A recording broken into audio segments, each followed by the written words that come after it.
எதிர்நீச்சல் அடுத்து என்ன நடக்கலாம் அப்படின்னா, இப்போ திரும்பவும் ஆதிகுணச்சேகரன் பயங்கர கோவத்தோட இருக்காரு. காரணம் என்னன்னா, கதிர் பண்ற விஷயம். கதிர் எதுவுமே சரியில்ல அப்படின்னு ஆதிகுணச்சேகரன் கோவப்படுறாரு. ஆனா, அதுக்கு கதிர் சொல்றான், "அண்ணன் நீ என்ன என்கிட்ட கோவப்பட்டுட்டு இருக்க? இந்த வீட்ல ஏதோ ஒண்ணு நடக்குதுண்ணே. நாம வீட்ல இருந்தா பிரச்சனை இருந்தா மண்டபத்துக்கு வந்தோம். ஆனா மண்டபத்துல வந்தும் இவங்கலாம் சேர்ந்து ஏதோ பிளான் பண்றானுங்கண்ணே." "டேய் கதிரு, ஏன் திரும்ப திரும்ப அதே சொல்லிட்டு இருக்க? அவனுங்க என்ன பிளான் பண்ண முடியும்?" நானும் கேட்ட உடனே கதிரு, "ஐயோ! அண்ணன் உனக்கு ஒண்ணும் புரியலையா இன்னும்? என் பொண்டாட்டி நந்தினி எங்க? அவ இங்க இல்லனாலே கண்டிப்பா ஏதோ பிளான் நடக்குதுன்னு அர்த்தம்ண்ணே. அவ எங்கேயோ போயிருக்கா. அவள எங்கேயோ அனுப்பியிருப்பானுங்க. இங்க ஏதோ திட்டம் நடந்துகிட்டு இருக்குண்ணே. எனக்கு இந்த மேக்கப் ஒருத்தன் வந்திருக்கா பாத்தியா? பர்தா போட்டுட்டு, அவ மேல சந்தேகமாவே இருக்கு. அவ நந்தினியா இருப்பாளோன்னு தோணுது எனக்கு." "டேய் கதிரு, நீ சந்தேகத்தோட பார்க்கறதுனால எல்லாமே சந்தேகமா தெரியுது. நீ கொஞ்சம் நேரம் அமைதியா இருடா." ஆதிபன்சனும் அதே தான் சொல்றாரு. ஆனா, இங்க அறிவுக்கரசி, "மாமா, எனக்கு கதிர் மாமா சொல்றது சரிதான் தோணுது. இந்த வீட்ல நந்தினி இல்ல. நந்தினி தான் மாமா இருக்கிறதுலயே ரொம்ப டேஞ்சரு.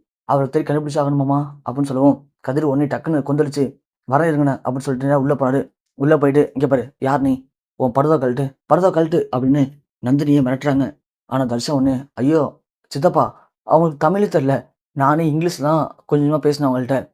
அதுங்கள்கிட்ட போயிட்டு ஏன் இப்படிலாம் பண்றீங்க? டேய் கம்முனு இருக்கணும். இல்லனாச்சு உன்ன இங்கேயே வெட்டி பொழச்சுருவேன். அமைதியா இரு. ஏய் உன் பர்தா கழட்டு, பர்தா கழட்டு" அப்படின்னு கதிர் பிரச்சனை பண்ணும்போது, அந்த கூட்டிட்டு வந்த பொண்ணு இருக்கு இல்லையா? அந்த பொண்ணு வந்து, "இங்க பாருங்க, என்ன பண்றீங்க? எதுக்கு பர்தா கழட்டணும்? அவன் என் ஃப்ரெண்டு. அவங்க இதுல பர்தா கழட்டக்கூடாது. அவங்களுக்கு இன்னும் மேரேஜ் ஆகல. அதுக்கு முன்னாடி அவங்க எந்த ஆம்பளையும் பார்க்கக்கூடாது. இங்க பாருங்க, தேவையில்லாத பிரச்சனை பண்ணி பெரிய கலவரத்த உண்டு பண்ணாதீங்க" அப்படின்னு அந்த பொண்ணு சொல்றாங்க. "உங்களுக்கு என்ன இப்போ? நாங்க இங்க இருக்கக்கூடாது அவ்வளோதானே? கிளம்புறோம் வாங்க."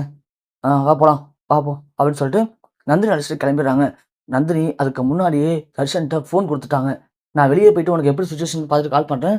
அதுக்கேத்த மாரி நீ வந்துருன்னு" சொல்லி தர்ஷன்ட்ட ஃபோன் குடுத்ததுனால, நந்தினி கிளம்பி போயிடுறாங்க. இங்க ஒரு பக்கம் ஜனனிக்கு பார்கவி கால் பண்ணி, எங்க இருக்கோம் அப்படிங்கிற இடத்த சொல்லிட்டாங்க. ஸோ அந்த இடத்துல தான் ரவுடி சுத்திட்டு இருக்கனால, ஜனனி திரும்ப கால் பண்ணி, "பார்கவி, நீ ஜீவானந்த் சார் கொஞ்சம் கேர்ஃபுல்லா இரு. உங்க வீட்டுக்கு வெளிய ரவுடிங்க இருக்காங்க. நான் எப்படியாவது அவங்கள டைவர்ட் பண்றேன்.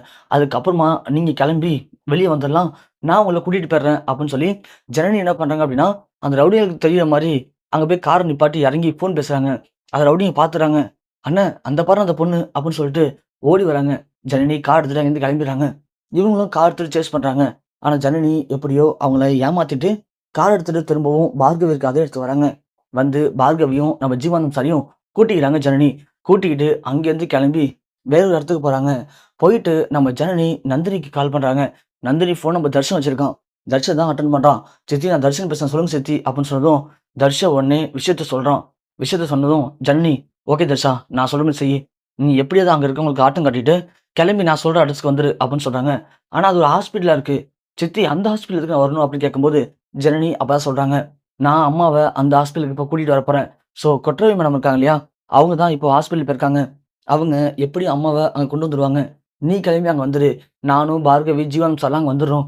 ஸோ அம்மா முன்னாடி வச்சு உனக்கும் பார்கவிக்கும் அம்மா ஆசைப்பட்ட மாரி கல்யாணத்த நான் பண்ணி வைக்கிறேன்" அப்படின்னு ஜனனி சொல்றாங்க. தர்ஷன் அதே மாரி மண்டபத்துலருந்து தப்பிச்சிடுறான். ஆனா, மண்டபத்துலருந்து தப்பிச்சதுக்கு அப்புறம், மண்டபத்துல தர்ஷன் இல்லன்னு தெரிஞ்ச போது, தெரிஞ்ச உடனே வீட்ல இருக்கிற அந்த ஆம்பளைங்க எல்லாரும் சேர்ந்து தர்ஷன தேட ஆரம்பிக்கிறாங்க. கதிரு பயங்கரமா கோவப்படுறான். "இதுக்கு தான் நான் அப்பயே சொன்னேனே, இங்க ஏதோ திட்டம் நடக்குது, திட்டம் நடக்குதுன்னு சொல்லிட்டு.